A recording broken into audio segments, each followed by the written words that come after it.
Milwaukee has tons of great restaurants, but it's hard to get to all of them. So here's a solution. Go to Taste of Milwaukee. You will eat good and help a good cause. Mary Fuller is with United Cerebral Palsy of Southeastern Wisconsin, and Megan Grosskreitz is a client there. Tiffany is way over there with Chef Zachary Espinoza of Harbor House. And what are they doing? They're one of the restaurants in the Taste, and they're going to make their world-famous clam chowder. Yum! I can already smell it. Looks good. Okay, we'll talk to you guys in just a little bit first. But first, ladies, let's talk about this fantastic event. More than 20 restaurants are participating in this. This is really an opportunity for people to sample the best, right? Right, absolutely. We've got, I mean, this is for a great cause. It's all proceeds benefit United Cerebral Palsy of Southeastern Wisconsin. We help anyone with any physical, mental, developmental disabilities. All these programs, we have independent living, we have respite care, we have employment services. So all these programs benefit from this fundraising event. It's awesome, and people who get to go to this event have a blast, right? Absolutely, absolutely. I mean, it's 20 of Milwaukee's best restaurants. You can't beat that. It's just a lot of great food to sample, and it'll be a great time. There's a lot of events going on during the actual tasting and entertainment. Entertainment. We've got live music. We've got fundraising games for you. Taste. It's going to be great. It's fantastic. Megan, let's talk a little bit about how your life was changed because of some of the assistance that you got. Well, United Cerebral Palsy, they helped me find my apartment, and it's a fully accessible apartment, so there's no barriers for me being in a chair. And they also helped me find transportation between Milwaukee and Waukesha County, because a lot of my work, my school, everything is located in Milwaukee County, but I live in Waukesha County.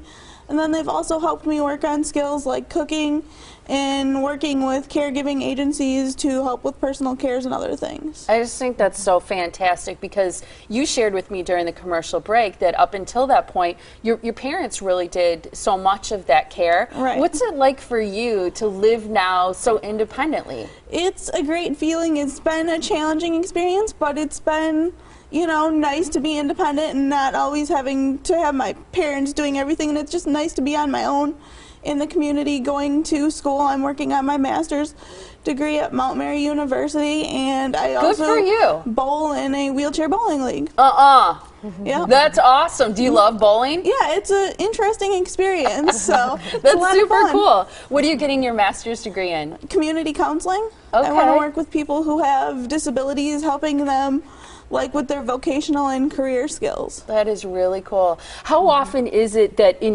for transportation in particular, because I think that's one thing that prevents people from getting out and not just working, but achieving their dreams and spending time with family and friends, or getting to places they need to go to get just the everyday necessities. How often are you in a position to use transportation? Is that something that's been super helpful to you? Yeah, I use it every day, multiple times a day, to get back and forth from school, work, or if I go visit my parents, go other places within the community, volunteer activities, going to United Cerebral Palsy. That is awesome. I use it very frequently. What's it like for you to hear someone talk about their newfound independence? Yeah, I mean, that's why we exist. That's why we do what we do, and we're happy to be there as an advocate, as an ally to her, to just help her do what she can do and empower her. And she is a independent person, and anything we can do to help that is why we're there. So. This is a worthwhile cause to celebrate. It's coming up on the 20th of March, and for a little taste of what you can experience as part of the Taste, we're going to head over to Tiff. She's there with the chef making some world-class clam chowder. That's right, Molly. It's exciting. I'm here with Chef Zach Espinoza. He is from Harbor House, and he's making their world-famous clam chowder. What all goes into this? I mean, you've kind of laid out most of the ingredients for us. Yeah, absolutely. We just wanted to bring a small little assortment of what some of the main ingredients are. Obviously, we have, beautiful fresh clams that we get in daily. All of our seafood is flown in daily. How many clams does it take to make a pot of that?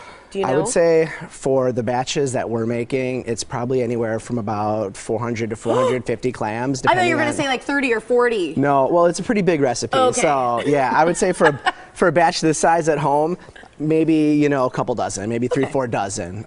If you like it really clammy, go ahead and throw some more in there. All right. But yeah, we got beautiful leeks, celery, onions, potatoes, bacon, fresh herbs on the finish. Yum. And this is what you're going to be serving up at the Taste of Milwaukee. It is, yeah. It's just one of those things. I hate to admit it, but this weather just won't end. So No, something warm and just hearty. You know, I think it's gonna warm the soul, and it's for a great event. So it is great, and I think it's wonderful that people can come out and kind of taste this wonderful, you know, dish, the soup that you guys are so well known for. I love it. I bring people to Harbor House all the time for it. You know, another thing people can do there is they can have oysters. Do you have any tips on how to eat some oysters, or what? Yeah, absolutely. You know, I think people should never be afraid to experiment if it's trying a different condiment or trying a different preparation, if it's a fried or sautéed or however they enjoy to eat. But just you know, throw caution to the wind and be adventurous. Give it a shot. Don't be afraid of the texture, right? Absolutely not. No. One thing I started doing when I first was getting into oysters is just swallowing them, not chewing it, not anything, just enjoying the flavor. Guilty. Yeah, just the natural liqueur, the brine that it's in. And then as you really can kind of accept that and you start enjoying it, then you chew through it and you really get these minor nuances and these other flavor profiles. So I'm not there yet, but I'll take your word for it. And I think it's a really good idea to come out and test it out, but definitely head over to the Taste of Milwaukee, have some of the Harbor House's amazing clam chowder, which is so fantastic. And Molly, you can kind of tell us how to get out there and what to do. Yeah, absolutely. I just realized I don't like clammy hands, but I do like clammy chowder. How about that?